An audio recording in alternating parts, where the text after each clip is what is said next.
You can do so much more with your left hand.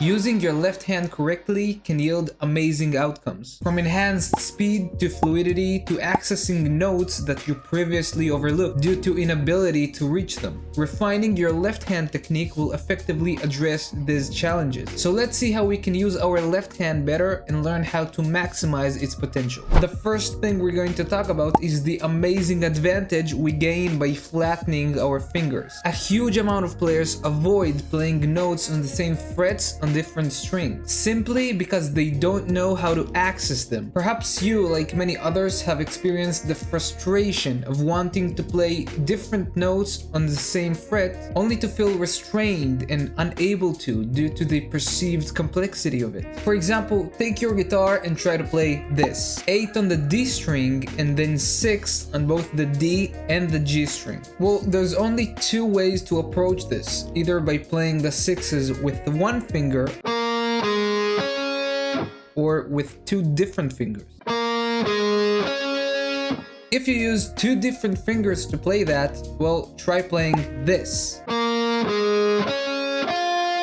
How uncomfortable is that? At the end of the day, you can play anything however you want. But if the question is how do we improve our ability, or how do we maximize the usage of our left hand, the answer is undoubtedly by using only one finger. And doing so has the potential to add so many new melodic possibilities to your playing. It creates a much smoother sound when played right. It frees up the rest of your fingers to reach different notes. It improves and prepares you for sweeping for whenever you want to learn that. It's also essential for playing non-sweeping arpeggios.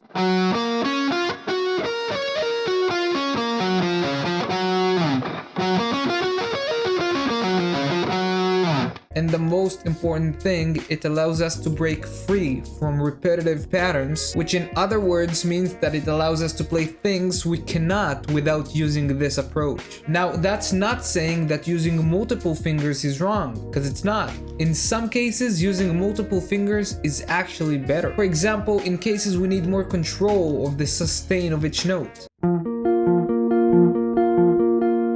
Using multiple fingers would be a better option here. So let's see an exercise that focuses on this technique. As always, backing track in different BPMs and tab can be found in my Patreon.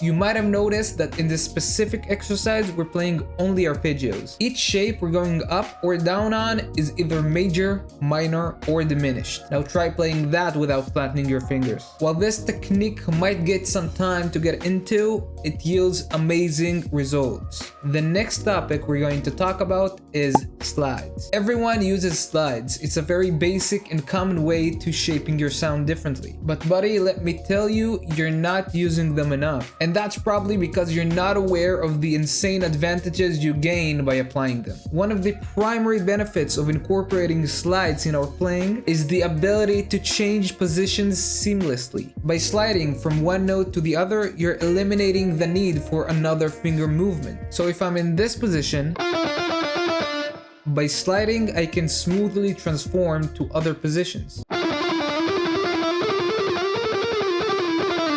Sliding also introduces the advantage of adding an extra note to our playing without the need of an additional picking motion or involving any other finger. With one quick motion, you're connecting between different notes, effectively squeezing an extra note between them. And this grants for insane speed when used correctly. It also allows for effortless navigation across the entire fretboard, which gives us the ability to traverse it in a fluid, consistent, and uninterrupted motion.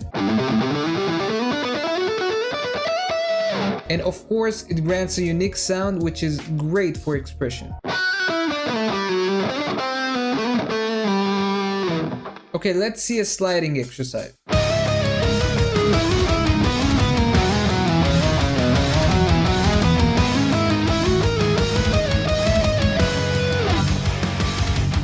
this exercise, we're going over the major scale using only slides. And we're doing this in both directions, both forward and then backwards. So let's see a lick using this technique.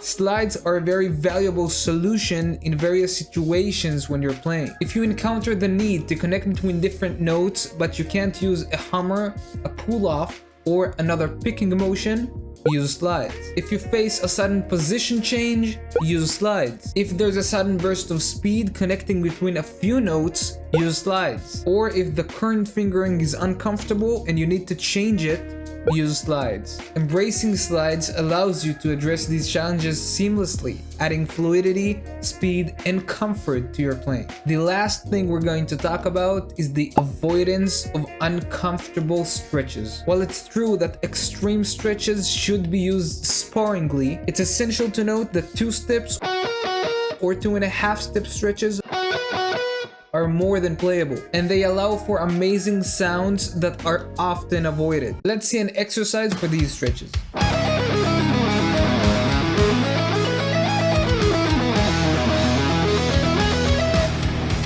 From chords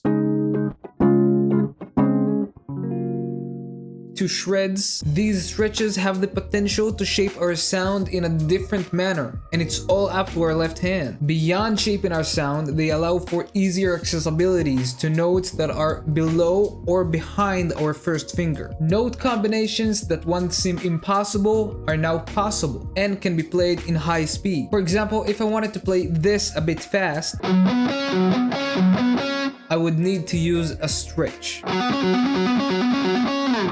Furthermore, these stretches prepare us for popular one-step interval runs.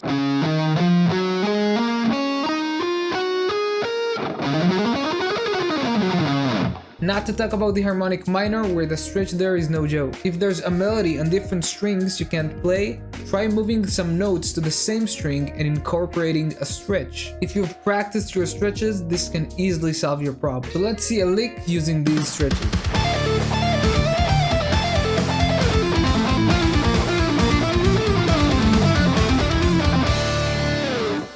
Don't kill your hand and overdo it with stretching exercises. This will only lead to damage. Whenever you feel any pain or discomfort, it's time to stop and take a rest. But being able to utilize all these techniques you learned to their maximum potential also means knowing how to incorporate them in your playing in a melodic and harmonious way. And this video goes over the best way to achieve that.